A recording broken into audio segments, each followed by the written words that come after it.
नंद के आनंद भयों से गूंजा मथुरा। मथुरा, भगवान श्री कृष्ण का 5251वां जन्मोत्सव ब्रज में मनाया गया। यहाँ के प्रमुख मंदिरों में मध्यरात्रि 12 बजे कान्हा, जिसे लात से लल्ला कहा जाता है, का जन्म हुआ। इस अवसर पर ब्रज की गली गली नंद के आनंद भयो, हाथी घोड़ा पालकी, जय कन्हैया लाल की से गूंज उठी। जन्मोत्सव का साक्षी बनने के लिए देश विदेश से श्रद्धालुओं की भारी भीड़ पहुंची। मथुरा के प्रमुख मंदिर दुल्हन की तरह सजे दिखाई दिए। मथुरा के श्री कृष्ण जन्मस्थान मंदिर पर मुख्य आयोजन हुआ। इसके अलावा देश भर के मंदिरों में जन्माष्टमी धूमधाम से मनाई गई। अजन्मे के 5251वें जन्मोत्सव को लेकर समूचा ब्रज मंडल सुबह से ही उस क्षण के इंतजार में श्री कृष्ण जन्मस्थान और द्वारिकाधीश मंदिर के संपर्क मार्गों पर उमड़ा था, जिस क्षण आधी रात में कान्हा के जन्मोत्सव में भागीदारी का पुण्य लाभ मिल सके। सोमवार को मंदिर श्री कृष्ण जन्मस्थान पर भोर की पहली किरण के साथ ही श्रद्धालुओं की लंबी लंबी कतारें जन्मस्थान के द्वार पर लगी हुई थी। जन्मस्थान पर श्रद्धालुओं के उमड़े सैलाब के समक्ष व्यवस्थाएं बौनी साबित होती दिखी, लेकिन ये कान्हा का ही अद्भुत नजारा था कि उसकी आस्था में बंधे लाखों भक्तों ने अनुशासित रहकर व्यवस्थाओं में सहयोग करते हुए आधी रात के बाद तक भगवान श्री कृष्ण के जन्मोत्सव का आनंद लिया। जन्मस्थान पर जन्माष्टमी महोत्सव का शुभारंभ सोमवार की सुबह भगवान की मंगला आरती के साथ शुरू हुआ। प्रातः 9 बजे से जन्मस्थान के लीला मंच पर श्री कृष्ण जन्मस्थान सेवा संस्थान के सचिव कपिल शर्मा के सानिध्य में मधुर व सुंदर भजन गायन का आयोजन हुआ। भजनों पर श्रद्धालु भाव विभोर हो उठे।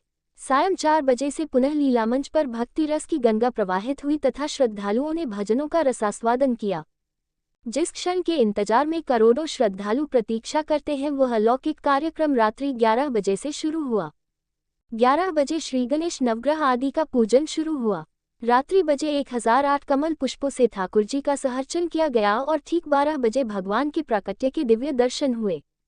भगवान के प्राकट्य के साथ ही संपूर्ण मंदिर परिसर वाद्यों की पवित्र ध्वनि से गुंजायमान हो उठा एवं संपूर्ण मंदिर परिसर में सुगंधित द्रव्यों का छिड़काव किया गया। पवित्र ध्वनियों एवं सुगंध के मध्य परिसर में उपस्थित प्रत्येक श्रद्धालु को सजीव अनुभव हुआ कि वह भगवान के इस दिव्य प्राकट्य उत्सव का साक्षी बने हैं। प्राकट्य के साथ ही भगवान की दिव्य प्राकट्य आरती हुई। दिव्य प्राकट्य उत्सव में रजत कमल पुष्प में विराजमान होकर ठाकुर जी ने भक्तों को दर्शन दिए। अर्धस्वचलित इस कमल पुष्प में लगे बटन को घुमाते ही कमल पंखुड़ियां स्वतः खुल गईं और कमल हृदय में विराजमान भगवान श्री कृष्ण के चल विग्रह के दर्शन कर श्रद्धालुओं ने अपने आप को धन्य किया। रात्रि 12:10 बजे कमल पुष्प में विराजमान भगवान के चल विग्रह की विशेष रूप से तैयार कराए गए अद्भुत महाभिषेक मंच पर स्थापित चौकी पर विराजमान हुए। संस्थान के सचिव कपिल शर्मा, गापेश्वरनाथ चतुर्वेदी, अन्य ने ठाकुर जी का महाभिषेक किया। इस दौरान श्री कृष्ण जन्मभूमि संस्थान के अध्यक्ष महंत श्री नृत्य गोपाल दास महाराज मौजूद रहे। इससे पूर्व भगवान के दर्शन मात्र से दैविक, दैहिक एवं भौतिक तापों का शमन करने वाले परम कल्याणकारी महाभिषेक कामधेनु गाय द्वारा किया गया। रात्रि बजे से श्रद्धालुओं ने भगवान की श्रृंगार आरती के दर्शन किए। 15 से 20 लाख भक्त पहुंचे कृष्ण जन्मस्थली। कान्हा के जन्म का साक्षी बनने के लिए लालायत भक्तों ने प्रवेश द्वार से लगी कई की लंबी लाइन में खड़े रहकर प्रसन्नतापूर्वक प्रतीक्षा की। सायं 5 बजे तक लगभग 15 लाख भक्त मथुरा वृंदावन दर्शन के लिए पहुंच चुके थे। रात तक इनकी संख्या लगभग 20 लाख पहुंच चुकी थी।